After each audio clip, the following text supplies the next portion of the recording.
तो चूंकि रिपोर्ट के अंत में पाकिस्तान की बात हुई है तो हम हसन दुर्रानी साहब जो कि पाकिस्तान के वरिष्ठ पत्रकार हैं उन्हीं के पास चलेंगे। दुर्रानी साहब, इतना बड़ा जलसा हो रहा है, करीब करीब सभी देशों के प्रतिनिधि पहुंच रहे हैं, लेकिन इस जलसे में पाकिस्तान के प्रधानमंत्री को बुलाया तक नहीं गया। विदेश मंत्री अगर जा रहे हैं तो खुद टिकट खरीद के जा रहे हैं। क्या कहेंगे, कैसे देखेंगे इस कैनवस को? जी, सबसे पहले तो आपका शुक्रिया प्रोग्राम में शामिल करने के लिए। और जी। आपने जो भी रिपोर्ट जो भी आप लोगों ने यहाँ पे, मैं देख तो नहीं पाया लेकिन सुन पाया हूँ, और काफी आपने इन डेप्थ और डिटेल पे आपने उस पर गुफ्तगू की और बहुत अच्छी आपने इंफॉर्मेशन दी अपने देखने वाले सुनने शुक्रिया। वालों को। देखिए, पाकिस्तान का इस वक्त सिचुएशन जो है वो सबके सामने है। और अभी जो जिस तरह भी आपने बताया कि पाकिस्तान के प्राइम मिनिस्टर को या पाकिस्तान में से किसी को भी ऐसे बंदे को दावतनामा नहीं दिया गया, जिसके लेकिन दूसरी तरफ अगर आप देखते हो, जैसे अभी आपने बताया कि मोदी साहब और आपके जो दूसरे जो दो और बड़े जो मेन आपके जो करेक्टर्स हैं उनको जो है वहां पे बाकायदा तौर पर दावत दी गई है।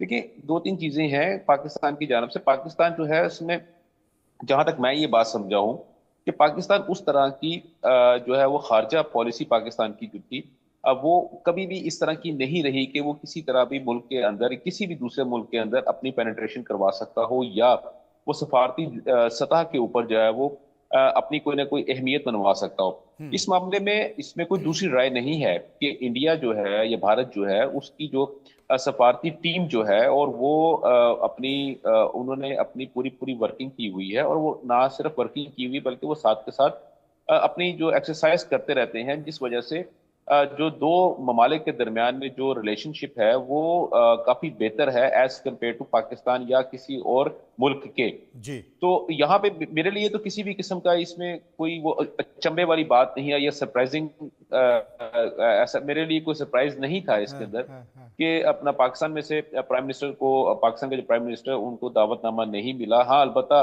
ये कहा जा रहा है कि बिलावल भुट्टो जरदारी साहब ने जो है इसको बाकायदा तौर पर अपने टिकट को परचेज किया है। इसके ऊपर भी अभी भी कोई कंफर्मेशन नहीं है। हाँ। माइट भी उन्होंने परचेज किया है, माइट भी उनको वहां से किसी जो है उनकी जो पीआर फर्म्स हैं शायद उनकी तरफ से किसी किस्म का जो है ये चीज हो, लेकिन उसके ऊपर अभी तक पाकिस्तान के अंदर जो उनके एंटी लोग हैं उनकी जानब से यही बताया जा रहा है कि वो उन्होंने टिकट परचेज की है। ठीक है, अगर कर ली है तो बस ठीक है, कर ली होगी। लेकिन इस मामले में जो जिस तरह मैंने आपको पहले कहा है कि पाकिस्तान की जो सफारती सतह के ऊपर जो पाकिस्तान की जो अहमियत है या उसकी जो एक्सरसाइज है वो इतनी नहीं है, या जितना वो स्ट्रॉन्ग कभी भी नहीं हो सका जितना कि स्ट्रॉन्ग आज़ादी के दिन बाद से लेकर 1947 से लेकर आज के दिन तक इंडिया ने अपने आप को इतना स्ट्रॉन्ग किया है पब्लिक रिलेशनिंग के ऊपर, और दो ममालिक के, किसी भी दो ममालिक के दरमियान में जो रिलेशनशिप है उसके अंदर जो है उन्होंने काफी अच्छे तरीके से काम किया है। पहली बात तो ये है जो कि आपके इस सवाल का। दूसरी बात है, बात मैं इसमें ये करता हूँ कि ये तो अभी हम देखते हैं कि क्या होगा, क्योंकि सबसे पहली बात ये है कि जैसे अभी जो प्रोग्राम के शुरू में जो थे हमारे जो फेलो जो पार्टिसिपेंट है उन्होंने बड़ी अच्छी बात की, और उन्होंने बहुत सारे ममालिक का मुवाजना जो है वो पेश किया, उनका कंपैरिजन किया कि कौन कौन से ऐसे इश्यूज हैं जिनके वो जो कि ट्रम्प के आने के साथ ही बंद हो सकते हैं, यानी कि जी, उनके ऊपर बहुत रोक सारे लगा विषय दी हैं, जाएगी। उस पर भी मैं वो आऊंगा। सब बख्शी साहब मेरे साथ मौजूद है। बख्शी साहब, बहुत ही खुले दिल से हसन दुर्रानी साहब ने कहा कि साहब आजादी के बाद से पाकिस्तान ने अंतर्राष्ट्रीय पदर पर ऐसी कोई उपस्थिति नहीं दी कि अमेरिका के इस जलसे में पाकिस्तान को आमंत्रित किया जाए, उनके प्रधानमंत्री को आमंत्रित किया जाए। और हसन दुर्रानी साहब कह रहे हैं कि अगर प्रधानमंत्री को अगर आमंत्रित नहीं किया गया है तो हमारे लिए कोई आश्चर्य की बात नहीं है, मतलब हम ये मान के चलते हैं कि हो सकता है ये नहीं किया जाएगा। अब इतने खुले दिल से उन्होंने कहा है आजादी के बाद से पाकिस्तान वो उपस्थिति नहीं दे पाया, एक बड़ी बात। इसमें दो राय नहीं है कि बड़ी क्लियरली दुर्रानी साहब बात कर रहे हैं, पर बात सारी एब्सोल्युटली क्लैरिटी इसमें होनी चाहिए कि जो अभी स्थिति पैदा हो रही है चारों तरफ, उसको मद्देनजर रखते हुए ट्रंप को पता है एग्जैक्टली क्या करना है उसने। सिर्फ किसी को बुलाना या ना बुलाना, माना वो प्रोटोकॉल में एक बड़ा स्थान है उसका, पर मैं इसको इतनी अहमियत नहीं दूंगा। मेरे को तो ज्यादा फिक्र है कि अब ट्रंप साहब आगे करेंगे क्या। मेरे को फिक्र मतलब कोई नेगेटिवली नहीं, पर मैं सोच रहा हूं कि क्या करेंगे वो। उनकी बड़े मेजर थिंकिंग प्रोसेस है और अपनी स्ट्रॉन्ग थिंकिंग प्रोसेस है। पाकिस्तान को वो जानते हैं एग्जैक्टली। उनको ये भी पता है कि पाकिस्तान इस समय किस तरीके से चाइना के कब्जे के अंदर, कब्जे का मतलब है कि उसके इन्फ्लुएंस के अंदर आ रहा है, और किस तरीके से चाइना पाकिस्तान को वो डेट में डाल रहा है। उनको पाकिस्तान की इकोनॉमिक सिचुएशन पूरी से टोटली अवगत है, उनको पता है क्या है। बट वो अब आगे की फॉरेन पॉलिसी जो डेवलप होगी उसमें देखेंगे। मैं ये नहीं कह रहा वो पाकिस्तान को डंप कर देंगे, और मैं ये भी नहीं कह रहा कि वो पाकिस्तान को पुरानी तरीके से ना जो 60s और 70s की बात थी वो होगी, वो बात नहीं है, क्योंकि अब पॉलिटिकल सिचुएशन वर्ल्ड की चेंज हो चुकी हैं। पर ट्रंप का जो सबसे बड़ा मूव होगा वो ग्रीनलैंड का ऑक्यूपेशन जो कर रहे हैं उसको हमने ध्यान में रखना है, क्योंकि सेकेंड वर्ल्ड वॉर में भी अमेरिका के यही प्रॉब्लम थी कि ग्रीनलैंड काश हमारे पास होता, जब उनके बॉम्बर्स जा रहे थे, मेजर वॉर चल रही थी। और अब भी सिक्योरिटी को लेकर वो ग्रीनलैंड को लेके बात पड़ेगी, क्योंकि ग्रीनलैंड में जो मिनरल्स हैं, रेयर अर्थ है, उसका और चाइना का होड़ होने वाला है। ट्रंप का अगली जो सबसे बड़ा प्रतिद्वंदी होने वाला है वो होगा चाइना, और एक्शन होगा या साउथ चाइना सी या जहां पे ग्रीनलैंड का एरिया है वहां पे होगा। और इसीलिए बाकी सारी जो ट्रंप की जो साहब की जो पॉलिटिकल सिनारियो को वो क्रिएट कर रहे हैं, वो अपने टोटल ऑब्जेक्टिव की तरह क्रिएट कर रहे हैं। ईरान के साथ में उनका रिलेशन आपको पता है पहले कैसे था, और अब क्या बीच में क्या हुआ, शरीयत मदारी और खमीनी के कारण क्या स्थिति पैदा हुई वो भी पता है।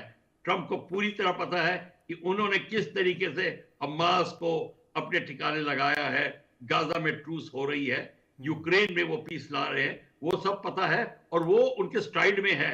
पर आगे चल के हमको ये देखना है कि साउथ चाइना सी में आए और ग्रीनलैंड में किस तरीके से वो जब कंट्रोल करेंगे, उस समय चाइना का हमारी तरफ क्या रवैया रहेगा। चाइना और पाकिस्तान और बांग्लादेश अभी अपना एक ट्रायंगल बना रहे हैं, वो उसको क्या करेंगे। अब पाकिस्तान बांग्लादेश को ट्रंप किस तरीके से ट्रीट करेंगे, और यहाँ इंडिया का इंटरेस्ट पैदा होता है, इंडिया का इंटरेस्ट पैदा होता है, और उसके संकेत शपथ ग्रहण समारोह से ही दिखाई दे रहे हैं। हिमांशु भट्ट साहब हमारे साथ मौजूद हैं। हिमांशु जी, पाकिस्तान से किस तरह की खबरें आती हैं वो आपने देखा है, इधर बांग्लादेश भी हाल के कुछ दिनों में रंग बदल रहा है, तो इन रंग बदलते हुए देशों का ट्रंप ने एक संकेत दे दिया है, दोनों को नहीं बुलाया। क्यों? क्योंकि कहीं ना कहीं आतंकवाद या फिर जो देश की कानून व्यवस्था है, अल्पसंख्यकों पर अत्याचार है, ट्रंप के संकेत साफ हैं न्योता नहीं देने से। ट्रंप के संकेत साफ नहीं, उन्होंने जो बातें की वो भी बड़ी साफ है। अभी देखिए, मैं तो ये समझता हूं कि अमेरिका पाकिस्तान को ऐसे हाथ से छोड़ नहीं देगा। उनको वो लिक्विड ऑक्सीजन पे रखा जाएगा, जो कि अभी वो है। लिक्विड उनको जीने नहीं देगा, ऑक्सीजन बढ़ने नहीं देगा। और अभी जो इकोनॉमिकली खस्ता हालत है ना, वो और थोड़ी डिटीरियोरेट होगी। The reason for that is, उसके लिए जो दिखता है हमें कि जैसे बख्शी साहब ने बताया, बहुत सही बताया कि ग्रीनलैंड है वो एक बैटलफील्ड है चाइना के साथ में, मगर Pakistan is also going to be a battlefield America और चाइना के लिए, क्योंकि अमेरिका के लिए बलूचिस्तान में बेसिस होने बहुत जरूरी है, और वहां ग्वादर में जाके चाइना बैठा है। पूरी जो मशक्कत है वो इस बात की है कि अगर समझ लो ईरान को अलाहाबाद दिखाई गई यूएस द्वारा, तो उनको पीछे से काउंटर करने के लिए बलूचिस्तान का इलाका पाकिस्तान का बहुत जरूरी है। और उसमें क्या ये आर्मी रिजीम काम आएगी? नहीं, वो बड़ी स्पष्ट बात है। और इसीलिए एक इंटरव्यू में डोनाल्ड ट्रंप ने थोड़े दिन पहले कह दिया था जी, Imran Khan is my friend. देखिए, ऐसे जो वन सेंटेंसेस होते हैं ना, उसका बहुत मतलब होता है। मुझे कोई ताज्जुब नहीं होगी, पाकिस्तानी एस्टैब्लिशमेंट ने तो उनको 14 साल की कैद मुशक्कत दे दी, उनकी बीवी को 7 साल की कैद दे दी, मगर क्या वो उनको कैद में रख पाएंगे? बड़ा सवाल। मेरा जहां तक मानना है, मुझे कोई ताज्जुब नहीं होगा मिड फरवरी के अंदर इमरान खान को रिलीज करवाने में यूएस एडमिनिस्ट्रेशन सक्षम बन जाए। पाकिस्तान की हालत आज ऐसी है कि उनका एक पांव चाइना के पास में है, दूसरा पांव यूएस के पास में है, और वो कहीं के नहीं रहे। और जहां तक यूएस चाइना का सवाल है, बहुत स्पष्ट बात है कि there is going to be a very heavy trade war और टैरिफ वॉर। जब 2 दिन पहले बात हुई थी डोनाल्ड ट्रंप की शी जिनपिंग के साथ में, उन्होंने कहा it was a good talk, बराबर है कि बहुत अच्छी बात हुई, मगर क्या चाइनीज ने कुछ बोला? नहीं बोला।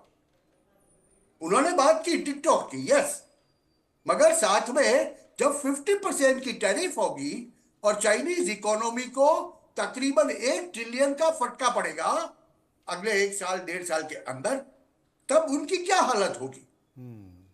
और अगर समझ लो ईरान के सामने तंज कस दिया, मैं ईरान का जिक्र यहां पर क्यों कर रहा हूं कि ईरान के सामने तंज कस दिया और बोला कि Iran can not sell their oil to China, तो ईरान तो बोलेगा ना कि हम वहां नहीं बेच सकते, तो हम कहां बेचेंगे? क्योंकि ईरान कोई सीधा हमला या अमेरिका से सीधा पंगा ले नहीं पाएगा। रिजीम चेंज की आप जो बात कर रहे थे वो तो हो सकता है in a due course of time, but just सोचो आप कि आज ईरान जितना ऑयल सप्लाई करता है चाइना को, वो ऑयल उनको बंद करना पड़े और चाइनीज हथियार वहां जाने बंद हो जाए। और Donald Trump is a businessman, ये बात भी आप याद रखो कि अमेरिकी इकोनॉमी मिलिट्री इंडस्ट्रियल कॉम्प्लेक्स के ऊपर चलती है, वो हथियार बेच के अपना देश चलाते हैं। अभी ऐसी स्थिति के अंदर भारत कहां आएगा? भारत आज साउथ एशिया में, साउथ चाइना सी की जो बात की बख्शी साहब ने, बहुत सही कहा, साउथ चाइना सी में अगर यूएस को अपना प्रभुत्व जलाना है तो उनको बहुत स्पष्ट रूप से भारत के साथ मिलकर चलना पड़ेगा। मुझे कोई ताज्जुब नहीं होगा 1 साल के अंदर अगर indirectly through some government officials ऐसी कोई डिमांड आ जाए कि भारत थोड़ा ऑयल ईरान से भी खरीदे। Bharat is going to play a pivotal role. तो मेरा तो यह मानना है कि साउथ एशिया के अंदर पाकिस्तान एक ऐसा कंट्री है जहां पर दूसरे देश लड़ेंगे, युद्ध क्षेत्र पाकिस्तान हो। बिल्कुल आपने सही कहा कि युद्ध क्षेत्र पाकिस्तान हो सकता है, और जो महत्वपूर्ण बातें कही हैं खासकर पाकिस्तान की राजनीति को लेकर, वो एक बड़ा संकेत है। और जैसा कि आपने बताया कि खुद ट्रंप ने कहा था कि Imran Khan is my best friend. तो दुर्रानी साहब मेरे साथ मौजूद हैं। दुर्रानी साहब, संकेत चूंकि मुस्लिम देशों के आवागमन पर भी प्रतिबंध लगाने जा रहे हैं ट्रंप साहब, जो आसपास के देश हैं जहां से लगातार लोग पहुंच रहे हैं अमेरिका में, उस पर प्रतिबंध लगाने जा रहे हैं। हालांकि जो बाइडेन साहब ने वो खोल दिए थे।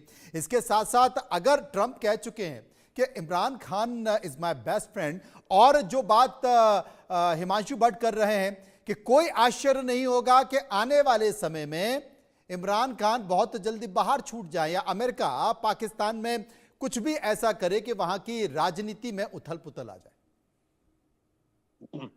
जी, बात बिल्कुल दुरुस्त है। और इसी चीज को मुद्दा बना के, ये इसी चीज को सामने रख के हम लोगों ने पाकिस्तान के अंदर अगर कोई भी शख्स जो है वो इमरान खान साहब के ऊपर अगर कोई तनकीद कर रहा है या किसी किस्म की, मैं अगर अपनी फर्टिनिटी की बात करता हूँ तो हम उसी चीज को सामने लेके, इसी चीज को सामने रख के हम उस पर बात कर रहे हैं कि इमरान खान साहब की जानब से पाकिस्तान के अंदर इस किस्म की सिचुएशन को क्रिएट कर दिया जाएगा कि यहाँ पे पाकिस्तान जो है वो मुसलसल एक लड़ाई का गढ़ बन जाएगा। देखिए, पाकिस्तान जो है वो इसमें कोई दूसरी राय नहीं है कि बहुत एक मुद्दत से दहशतगर्दी का शिकार रहा। देखिए, कुछ हमारी भी कुछ गलतियां थी, कोताहियां थी उसमें। देखिए, अभी जो अमेरिका ने, एक जमाने में अमेरिका की लड़ाई हमने लड़ी अफगानिस्तान के अंदर बैठ के, और उसके बाद वही अमेरिका था जिसको सेफ एग्जिट भी पाकिस्तान ने ही दिया था। और अब उसके बाद जो प्रॉब्लम ये हुआ कि इस तमाम सिचुएशन के बाद पाकिस्तान जो था वो पूरी दुनिया के अंदर इंतहाई जो है वो एक बदनाम मुल्क के तौर पर सामने आया कि ये वो मुल्क है जो कि सिर्फ दहशतगर्दों को सपोर्ट करता है या दहशतगर्दी को एक्सपोर्ट करता है। लेकिन कभी भी किसी भी फोरम के ऊपर कहीं पे भी ये बात नहीं हो सकी कि जनाब ये लड़ाई जो थी ये तो अमेरिका की लड़ाई थी, जो कि हमने उस वक्त सोवियत यूनियन को तबाह करने के लिए अफगानिस्तान के अंदर लड़ी थी।